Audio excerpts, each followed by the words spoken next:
이때 볼게요. 고문원에 나타난 국토인식.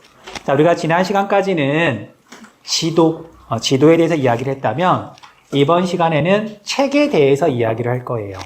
그래서 지리 내용이 쓰여 있는 책, 지리지라고 하고요. 자, 이거에 대해서 간단한 특징부터 말을 하자면, 특징이라기보다는 중요한 포인트. 자, 이걸 누가 제작했느냐에 따라서 이제 이런 용어들이 나와요. 관에서 편찬했다. 관찬지리지라고 불러요. 자, 관은 관공서 할 때 관이에요.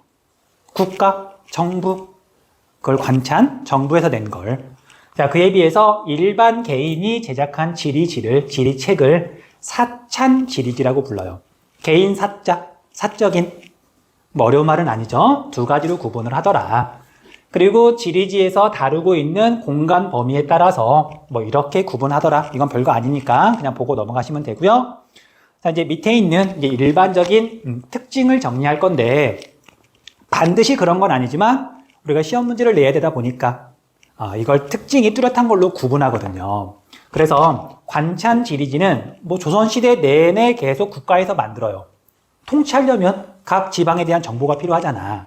그런데 시험에서 물어보는 건 조선시대 전기에 만든 것만 물어봐요. 자, 그래서 여기다가 전기라고 적어 놓으시면 돼요. 조선시대 전기. 시대 구분을 할 때. 그 다음 사찬지리지는 얘랑 대비해야 되니까 주로 조선시대 후기에 실학자들이 만든 그런 지리지만 물어봐요. 얘는 그래서 후기라고 알아두시면 돼요. 자, 반드시 그런 게 아니라 우리가 문제라고 하는 건 좀 명확해야 되니까 이렇게만 내더라. 자, 그래서 관찬지리지를 보면 주로 이제 조선시대 전기에 국가가 주도해서 통치를 하려면 각 지방에 대한, 지역에 대한 정보가 필요하니까 그것들만 담아서 국가에서 만들었다. 관찬지리지고요. 그 다음에 통치할 때 보면은요, 사실 잡다한 정보는 굳이 필요가 없어요. 예를 들면 이 동네의 이름이 어디서 유래해 있는지 막 전설 같은 거 있잖아. 그런 건 필요가 없어. 그래서 그 지역에 특산품은 뭔지, 인구는 몇 명이나 되는지, 정말 통치에 필요한 정보들만 일목요연하게 정리가 되어 있거든요. 찾아보기 쉽게. 그래서 여러분들 뭔가 궁금해서 찾아본다. 사전 가운데서도 백과사전이 있죠. 백과사전은 A라는 항목을 찾아보면 정리가 되어 있고요. B라는 항목을 찾아보면 똑같은 양식으로, 똑같은 순서로 이렇게 정리가 되어 있어요. 그래야 찾아보기 편할 거 아니야. 그래서 관찬지리지의 특징은 지리 정보가 백과사전식으로 서술되어 있다. 그거 딱 보면 그냥 사전 느낌이 나요. 그리고 대표적인 관찬지리지로는 이거 외울 필요는 없고요. 이런 것들이 있다 하고 넘어가시면 돼요. 자, 그에 비해서 사찬지리지는 조선시대 후기에 주로 실학자들이 객관적으로 실용적으로 그냥 자기가 필요해서 자유롭게 제작했다.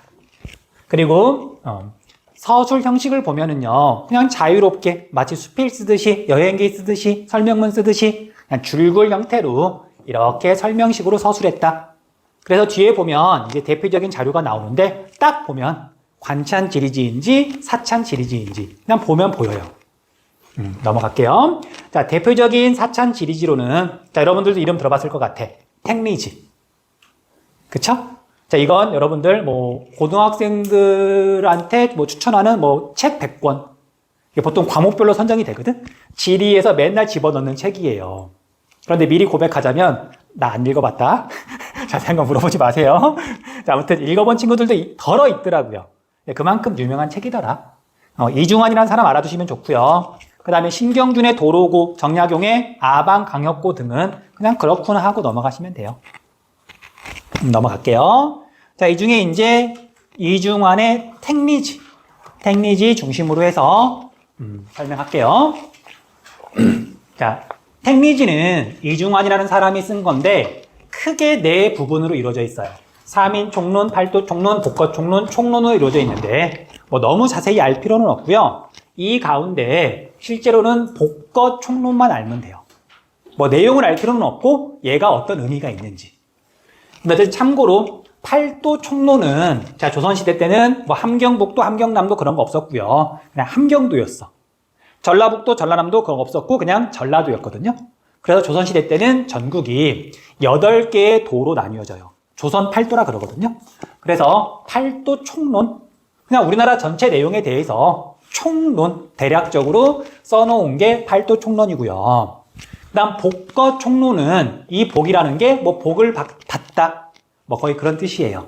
그래서 거주할 때 복이 있는 곳, 사람이 거주하기에 좋은 곳, 이 조건에 대해서 복거 총론에서 말하고 있어요. 그래서 사람이 살기 좋은 곳, 왼쪽 위에 보면 가거지라고 써 있죠. 자, 우리가 한자에 좀 약하긴 하지만 거주하다, 가능하다. 거주가 가능하다는 얘기는 사람이 살기에 좋은 땅이 어디냐, 그 조건에 대해서 말하고 있는 책이 가거지다. 가거지에 대해서 말하고 있는 게 복거 총론이다. 자, 팔도 총론, 복거 총론 뭐 이름을 외울 필요는 없고요. 어쨌든 택리지에서는 가거지의 조건에 대해서 말하고 있다. 뭐 그 정도만 기억하시면 돼요. 자, 그러면 가거지의 조건, 자, 4가지거든요. 자, 이건 외우셔야 돼요. 그리고 이렇게 써여 있는 순서가 중요한 순서예요. 물론 중요한 순서대로 외울 필요는 없는데, 자, 그리고 자, 가거지의 조건은 조선시대 때 일반 백성들한테 해당하는 걸까? 아니면 사대부한테 해당하는 걸까? 당연히 일반 백성하고 상관이 없어요.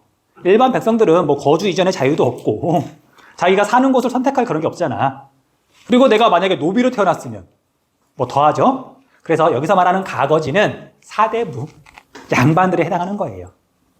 자, 아무튼 좀 서럽죠? 자, 그래서 첫 번째 조건, 지리 조건. 자, 지리는 풍수지리의 줄임말. 당연히 우리가 풍수지리 지금도 중요하게 생각하는데 조선시대 때는 훨씬 더 중요하게 생각했으니까 그래서 풍수지리를 제일 먼저 따졌더라. 그 다음 두 번째는 자, 생리 조건이라고 되어 있는데 한자를 보면 얘는 이익할 때 이예요. 이익.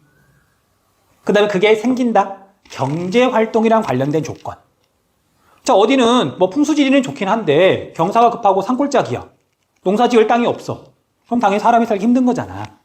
그리고 비슷한 땅이라 하더라도 어디는 땅이 기름져서 농사가 되게 잘 되고 어디는 좀 척박하고 또 어디는 나루터가 있어가지고 배도 드나들고 뭐 교통이 편리하고 그런 곳이 사람이 경제활동을 해야만 먹고 사니까 그런 곳이 사람이 살기에 좋은 거잖아요. 그런 조건을 생리 조건이라고 부르고 포인트는 경제 조건이다 라고 생각하시면 돼요. 사람이 먹고 살아야 되니까. 그 다음 세 번째, 인심은 글자 그대로 사람의 마음, 뭐 풍속, 뭐 그 지역의 어쨌든 전체적인 분위기 이런 것들이 해당하는 거죠. 뭐 좋은 예는 아니긴 한데 그래도 좀 들자면 나중에 돈을 많이 벌어서 강남에 있는 아파트를 사서 이사를 갔어요. 근데 이제 출근하려고 나와봤더니 마침 옆집 사람이랑 마주쳤네? 근데 봤더니 발목에 뭔가를 차고 있어. 그러면 사실 사람이 살기 좋은 아파트라고는 할 수 없잖아요. 섬뜩했어? 미안해요. 근데 이제 어쨌든 그런 거 눈에 보이니까 어쨌든 이제 그 사람 주변 이웃 사촌들이 어떤 사람들이냐 이것도 당연히 굉장히 중요하잖아요. 그래서 사람의 마음 뭐 읽어보면 뭐 뻔한 내용이긴 한데 이것도 중요하더라. 자, 그 다음에 마지막 산수는요, 산하고 물이야. 얼핏 보면 풍수지리랑 비슷한 듯 보이지만 완전히 달라요. 얘는 뭐 땅의 기세가 어떻다는 둥, 어디가 명당이라는 둥 그런 얘기를 하는 거고, 산수는 자, 조선시대 사대부들 글 공부하고 뭐 과거에 떨어지더라도 과거에 못 붙더라도 항상은 아니고 경치 좋은 곳에 가서 술 한잔 먹으면서 시도 좀 이렇게 읊어야 되고 그런 여가 생활이라 그래야 되나? 그게 반드시 필요하잖아요. 그래서 경치가 아름다운 곳이 사대부들한테는 반드시 필요한 거죠. 우리가 아무리 날씨가 좋아도 운동장 한가운데에서 자리 펴놓고 뭐 이렇게 술 마시긴 그렇잖아. 꿈단길이라도 가야 되지. 물론 학교에서 술을 마시면 안 되긴 하지만. 이거 사대부니까 이런 조건이 필요한 거죠. 삼겹살을 구워 먹더라도 운동장 한가운데보다는. 됐죠? 넘어갈게요. 자, 이 4가지 조건, 어려운 말은 아니니까 한번 보시면 뭐 잊어버리진 않을 것 같아요. 자, 밑에 있는 자료 분석 볼게요. 자, 하나는 신증, 동국, 여지, 승남이고요. 이름은 몰라도 상관없어요.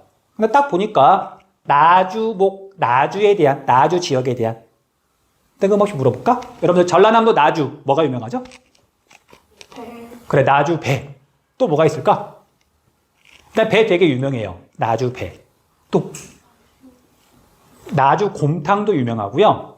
그 다음에 여러분들 뭐 이건 이렇게 뭔가 왜곡된 정보들이 조금 이게 잘못 알고 있는 친구들도 좀 있는데, 그러니까 전라도를 대표하는 음식들이 여러 가지가 있잖아요. 그 중에 하나가 홍어. 근데 그걸 비하하는 용도로 쓰는 사람이 좀 많긴 한데, 뭐 그렇게 비하하는 사람이 잘못된 거지. 뭐 그 지방에서 뭐 그런 음식이 많이 나오니까 뭐 그 특산품이라 그래야 되나? 자, 아무튼 그래서 홍어로 제일 유명한 동네가 흑산도. 일단 흑산도에서 홍어가 잡혀요. 그런데 홍어가 잡히고 난 다음에 그걸 곧바로 먹는 건 그 냄새, 암모니아 냄새가 별로 안 나는 거잖아요. 그걸 이제 삭힌다고 표현하는데, 그 삭힌 홍어로 제일 유명한 곳은 나주에 있는 영산포라는 곳이에요. 영산포가 나주에 있어요. 그래서 나중에 정말 오리지널 홍어를 먹고 싶다. 흑산도 가면 안 되고요. 나주에 가서 홍어 거리에 가서 홍어를 먹어보면 돼요. 일단 좀 각오는 하시고요. 좀 많이 삭혀 있다 그러더라고요. 자, 아무튼 그래서 그 나주인데 배로 유명하고, 그 다음에 뭐 곰탕으로 유명하고, 봤더니 관원, 성씨, 현승, 산천, 토신, 항목별로 객관적인 정보만 쭉 나열이 되어 있죠. 자, 만약에 옆에 전주목, 전주에 대한 설명이 있어. 똑같은 항목, 똑같은 순서가 이렇게 나열이 되어 있어요. 그러니까 내가 임금이야 또는 관리야, 이 지역에 대해서 뭐 세금을 걷는다든지 이 지역에 대해서 알고 싶으면 사전처럼 빨리 찾아볼 수 있는 거죠. 이런 걸 백과사전식 기술이라고 한다. 자, 그에 비해서 오른쪽에 있는 택리지는 딱 봐도 형식 자체가 다르죠. 설명문식, 서술 두 개를 많이 비교하더라.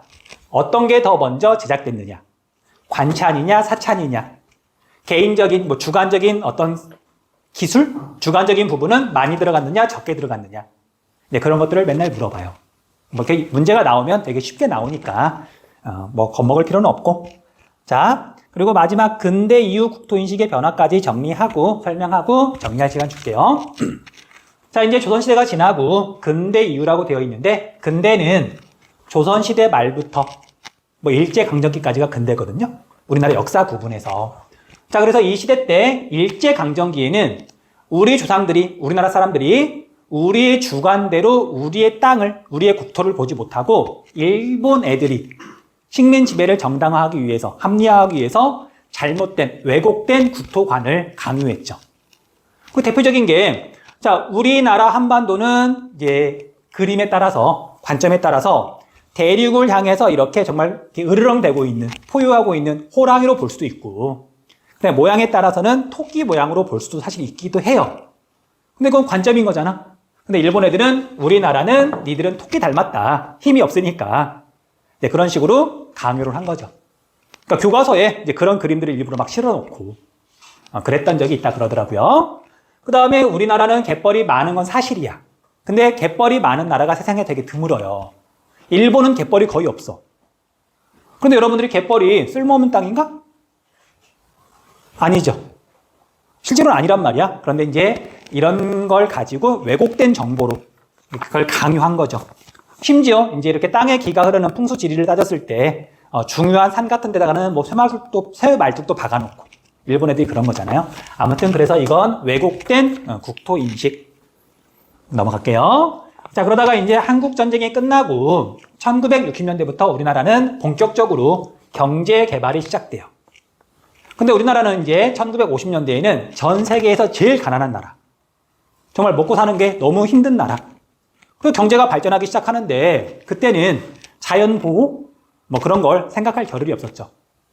그러니까 너무 가난하니까. 그래서 자연을 인간이 약간 파괴하더라도 우리가 발전하기 위해서는, 성장하기 위해서는 어쩔 수 없다. 그런 관점으로 이제 국토를 바라본 거죠. 자, 그래서 국토의 잠재력이 높아지고 비약적인 경제 성장을 이루었지만 자연을 너무 함부로 이용하다 보니까 환경이 파괴돼서 오히려 인간이 피해를 입더라. 자, 이제 여러분들은 뭐 기억을 당연히 할 수가 없지, 경험해보지 않았으니까. 자, 여러분들 2020년대 지금 서울 공기가 안 좋을까? 1980년대 서울 공기가 안 좋을까? 지금이요. 1980년대 서울 공기가 더 안 좋아요. 실제로. 그러니까 여러분들 이제 역사 시간에 배울런지 모르겠지만 88년도에 서울 올림픽이 열렸죠. 그건 알고 있죠. 갑자기 아니. 그래서 88년도에 서울 올림픽이 열렸을 때 올림픽 열리는 기간에 서울에서는 2부제를 시행했어요. 홀짝 자동차만 다닌 거야. 근데 홀짝 2부제를 시행한 결정적인 요인이 도로가 너무 막혀서가 아니라 서울 공기가 너무 안 좋으니까 2부제를 해서라도 좀 매연 좀 줄이자. 외국인들이 많이 왔는데 쪽팔린다. 그래서 2부제를 한 거예요. 그리고 1980년대에는 맨날 뉴스에서 한강 물이 정말 막 시커멓고 막 물고기 둥둥 떠 있고, 그다음에 우리가 세탁기에서 세탁하고 나온 물 보면 막 하얀 거품 같은 거 막 떠 있잖아. 그것처럼 한강이 너무 오염이 많이 돼 있었거든. 그런데 지금은 그거하고 비교하면 많이 깨끗해진 거예요. 실제로. 여러분 부모님들한테 한번 물어봐요. 추억 보정 말고 옛날 80년대하고 지금하고 어떤 차이가 나는지. 지금이 오히려 더 깨끗해요. 자, 아무튼 넘어갈게요. 자, 그래서 환경이 파괴되면 결국 인간이 피해를 입더라. 그리고 이제 우리나라가 먹고 살만해지니까, 선진국이 됐으니까 이제 환경도 생각하자. 그리고 우리만 이 땅에서 살고 뭐 죽으면 끝나는 게 아니라 우리 후손들도 당연히 생각해야 되는 거죠. 자, 그래서 여기서 나오는 단어들 몇 개만 살펴볼게요. 생태지향적 국토인식. 생태계. 인간도 자연의 일부다. 인간과 자연은 서로 상호작용을 한다. 서로 영향을 주고받는다. 그러니까 자연도 우리가 돌봐야 된다. 그런 관점이 생태죠, 생태. 배경은 부작용, 환경오염이 너무 심해서. 그리고 이제 앞으로는 지속 가능한 발전도 해야 된다. 지속 가능하다. 우리 후손들도 잘 먹고 잘 살아야 된다. 그런 개념이죠. 자, 그 결과 이제 이런 것들이 만들어진 거죠. 뭐 읽어보시면 될 거예요.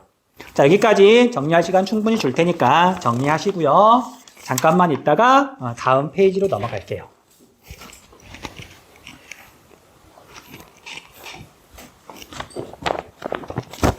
자, 지리정보의 수집과 활용.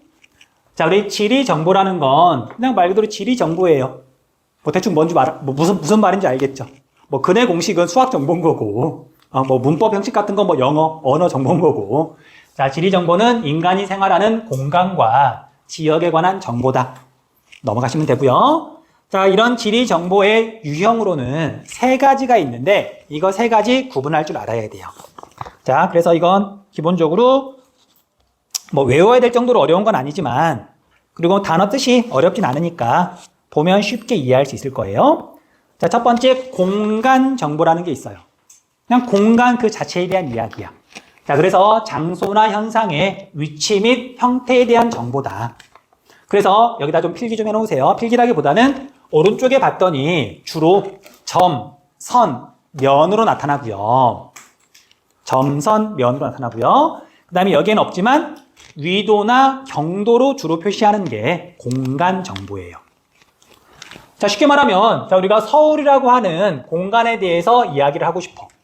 그러면 서울은 위도가 몇 도고 경도가 몇 도더라. 서울의 위치를 정확하게 나타내죠. 위도, 경도 기본적인 정보고요. 그 다음에 서울의 모양은 이렇게 생겼더라. 이것도 서울 공간에 대한 이야기죠. 그쵸? 그 다음에 도림천은 이렇게 흐르더라. 선으로 나타낼 수도 있는 거고, 도로나 하천 이런 것들은 선으로 나타나잖아. 그래서 점이나 선이나 면으로 주로 표현이 되고요. 위도, 경도로 주로 나타내는 게 공간 정보다. 어려운 말 없으니까 넘어갈게요. 그 다음 속성 정보. 속성 정보는 서울이라고 하는 공간이 있으면, 또는 뭐 도림천이라고 하는 공간이 있으면 길이는 몇 킬로미터나 되는지, 그 다음에 서울의 인구는 몇 명이나 되는지, 서울의 자동차는 몇 대나 있는지, 서울 사람들의 평균 소득은 얼마나 되는지, 이 공간에 대한 속성 정보를 우리가 속성 정보라고 부르죠. 구분하는 게 뭐 어렵지 않으니까 그냥 이렇게 하고 넘어가도 될 것 같아요. 자, 마지막으로 관계 정보는, 자, 관계라고 하는 건 혼자서 맺을 수는 없죠. 그리고 관계라고 하는 건 공간과 공간이 어떤 관계를 맺고 있느냐, 어떻게 상호작용을 하느냐, 어떻게 위치하고 있느냐, 이런 걸 말하는 거예요. 자, 그래서 서울은 경기도에 둘러싸여 있다. 이런 게 관계 정보죠. 서울은 경기도에 둘러싸여 있다. 그 다음에 서울과 인천은 행정구역이 맞닿아 있다. 그리고 출근 시간이 되면 경기도에서 서울로 사람들이 이렇게 출근을 하더라. 광신중학교에서 광신고등학교로 1년에 몇 명이나 이렇게 오더라.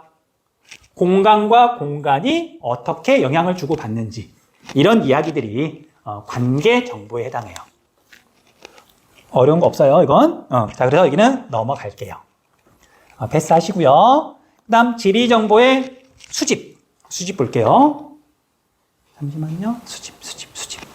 시계가 놓고 왔어. 지금 몇 시죠? 52분. 제가 좀 느리네? 이미 마음은 정했어요.